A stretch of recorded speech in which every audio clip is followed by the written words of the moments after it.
அஸ்ஸலாமு அலைக்கும். மாலை 5 மணியாகிவிட்டது. நான் முழுவதும் வியர்த்துக் கொண்டிருக்கிறேன். வாழ்க்கையில் முதல் முறையாக ஒரு பெண்ணை பார்க்கப் போகிறேன். உன் பெயர் என்ன மகனே? மௌனத்தை கிழித்து பெண்ணின் தந்தையின் கேள்வி. ரியாஸ் என்று நான் சொன்னேன். வெளிநாட்டில்தானே வேலை? மீண்டும் ஒரு கேள்வி பெண்ணின் தந்தையிடமிருந்து. நான் எதையாவது பதில் சொல்வதற்கு முன்பே மாமா பதிலளித்தார். அவன் அங்கே ஒரு தனியார் நிறுவனத்தில் மேலாளராக இருக்கிறான். வாழ்க்கைக்கு போதுமான வருமானம் இருக்கிறது. இவனுடைய மூத்தவள் ஒரு பெண். அவளுடைய திருமணத்திற்காக வந்தவன். 2 வாரங்களுக்கு முன்பு தான் திருமணம் நடந்தது. 50 பவுன் தங்கமும் 2 லட்சம் ரூபாயும் கொடுத்து திருமணம் செய்து வைத்தோம். இவ்வளவையும் ஒரே மூச்சில் சொல்லிவிட்டு ஏதோ பெரிய காரியம் செய்தது போல என்னை பார்த்தார். நான் முற்றிலும் தர்ம சங்கடமடைந்தேன். இதெல்லாம் சொல்ல வேண்டிய அவசியமே இல்லை. வரதட்சணையாக ஒரு காசு கூட வாங்க மாட்டேன் என்று என் அக்காவின் திருமணம் முடிந்தபோதே முடிவு செய்திருந்தேன். அக்கா அணிந்து சென்ற தங்கத்திலும் பணத்திலும் என் இரத்தத்தின் வாசனை இருக்கிறது. அவளுடைய மகிழ்ச்சியே முக்கியமாக இருந்தது. அதனால்தான் அவர்கள் கேட்ட பணத்தை அப்படியே கொடுத்தேன். ஒரே நேரத்தில் தந்தையாகவும் தம்பியாகவும் நானே இருந்தேன். மாமாவின் இந்த பதில் அந்த வீட்டிற்குள் இருந்தவர்களின் முகங்களில் கரும்புகையாக பரவியது.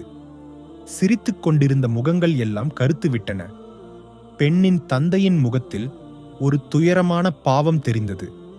அதை மறைக்க அவர் உடனே உள்ளே திரும்பி தன் மகளை அழைத்தார். 2 நொடிகளுக்குப் பிறகு கதவை தாண்டி தேநீர் பாத்திரத்துடன் அவள் வந்தாள். என் முகத்தை ஒருமுறை கூட நேராக பார்க்காமல் தேநீரை கொடுத்துவிட்டு திரும்பி நடந்தாள். அவள் தந்தையின் முகத்தில் கண்ட அதே துயரப் பாவத்தை அவளிடமும் பார்த்தேன். பின்னே அவர்கள் இருவரும் பேசட்டும் என்று என் நண்பன் சொன்னான். நாம் அப்புறம் அங்கே உட்காரலாம் என்று பெண்ணின் தந்தை சொன்னார். பிறகு எல்லோரும் அறையை விட்டு வெளியே சென்றனர். பெரிய விலையுயர்ந்த மரச்சாமான்கள் எதுவும் இல்லாத அந்த அறையில் நானும் அவளும் தனியாக இருந்தோம். வீட்டின் நிலையையும் சுற்றுப்புறத்தையும் பார்த்தபோதே பெரிய பொருளாதார பாதுகாப்பு இல்லாத வீடு என்பது எனக்கு புரிந்துவிட்டது. வெட்கத்தால் சிவக்க வேண்டிய முகத்தில் துயரப்பாவம் மின்னி மறைவதற்கு காரணமும் அதுவாகத்தான் இருக்க வேண்டும். என்னை பிடிக்காததாலா உன் முகம் இப்படி வித்தியாசமாக இருக்கிறது? நான் கேட்டேன். ஹே, அதனால் இல்லை, மெல்லிய குரலில் அவள் சொன்னாள். அப்படின்னா பிடிச்சிருக்கு என்று சொல்கிறாயா? நான் விடுவதாக இல்லை. அதற்கு அவள் பதில் சொல்லவில்லை. மாறாக முகத்தில் ஒரு செயற்கையான புன்னகையை வரவழைத்தாள். எனக்கு எப்படியும் உன்னை பிடித்து விட்டது. இனியெல்லாம் நீதான் முடிவு செய்ய வேண்டும். எங்கிருந்தோ வந்த தைரியத்தில் நான் சொன்னேன். எனக்கு பிடித்திருந்தால் என்ன பயன்? இங்கே எல்லாவற்றையும் முடிவு செய்வது தங்கமும் பணமும் தானே. நீங்கள் நினைப்பது போல் வரதட்சணை கொடுத்து என்னை அனுப்பி வைக்க எங்க அப்பாவால் முடியாது. இந்த வீட்டைப்பார். எனக்கு 10 வயசா இருக்கும்போது அப்பா கட்டியது இது. இந்த வீட்டில் படுக்கும்போது கிடைக்கும் ஒரு பாதுகாப்பு உணர்வு இருக்கிறது. அந்த பாதுகாப்பை மட்டுமே நான் உங்களிடம் எதிர்பார்க்கிறேன். அப்பாவின் கண்ணீர் விழுந்து, இப்படி ஒரு திருமணம் எனக்கு வேண்டாம். என்னிடம் கொடுக்க ஒரு தூய்மையான மனசும் புனிதமான உடலும் மட்டுமே இருக்கிறது.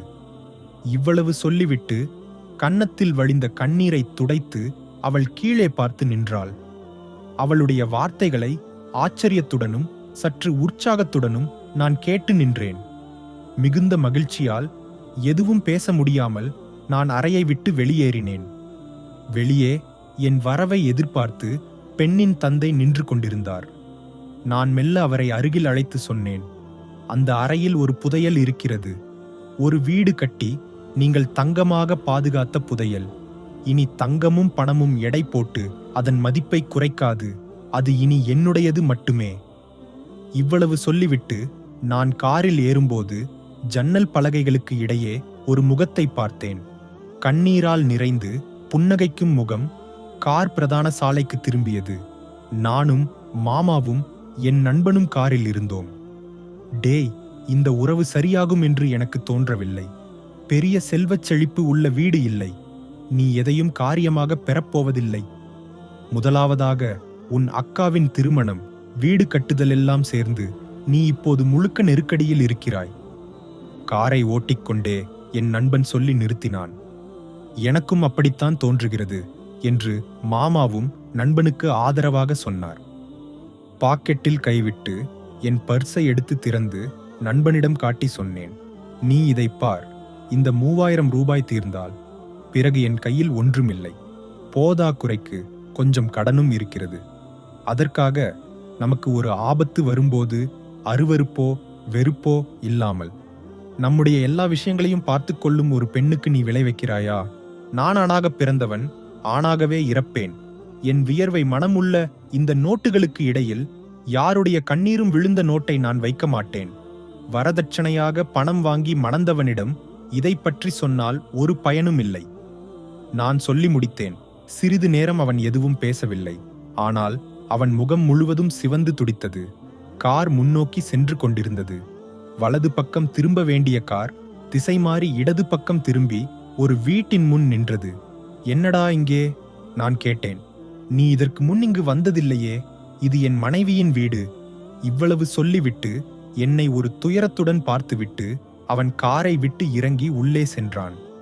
எங்கள் காரை பார்த்து தோட்டத்தில் எங்கோ நின்றிருந்த ஒரு முதியவர் பதற்றத்துடன் காருக்கு அருகில் வந்து என்னிடம் சொன்னார், ஒரு வழியும் இல்லை மகனே.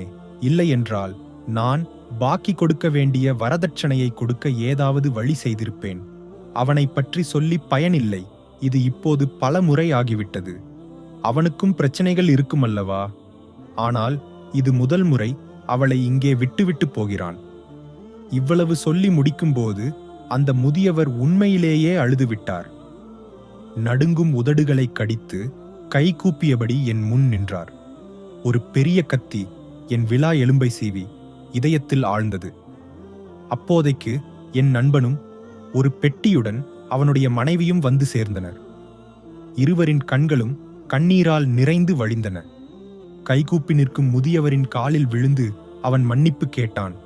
இனி ஒருபோதும் இப்படி நடக்காது என்று உறுதி கொடுத்து அவளுடன் காருக்குள் ஏறும்போது நான் பார்த்தேன் கண்ணீரால் நிறைந்து புன்னகைக்கும் மற்றொரு பெண்ணை. நண்பர்களே, நினைவில் கொள்ளுங்கள், இந்த உலகம் முழுவதும் பல வகையான உணவு வகைகள் நிறைந்தது. அதில் மிக உயர்ந்த உணவு எது தெரியுமா? நற்பண்பு உள்ள பெண்ணே ஆகும். நற்பண்பு உள்ள பெண்ணை விட உயர்ந்தது எதுவுமில்லை. கேளுங்கள். பெண்ணின் வீட்டாரின் கண்ணீரில் நனைந்த காசை விரும்பி அலையும் இளைஞர் சமூகமே, நீங்கள் பெண்ணுக்கு வைத்திருக்கும் மதிப்பு என்ன?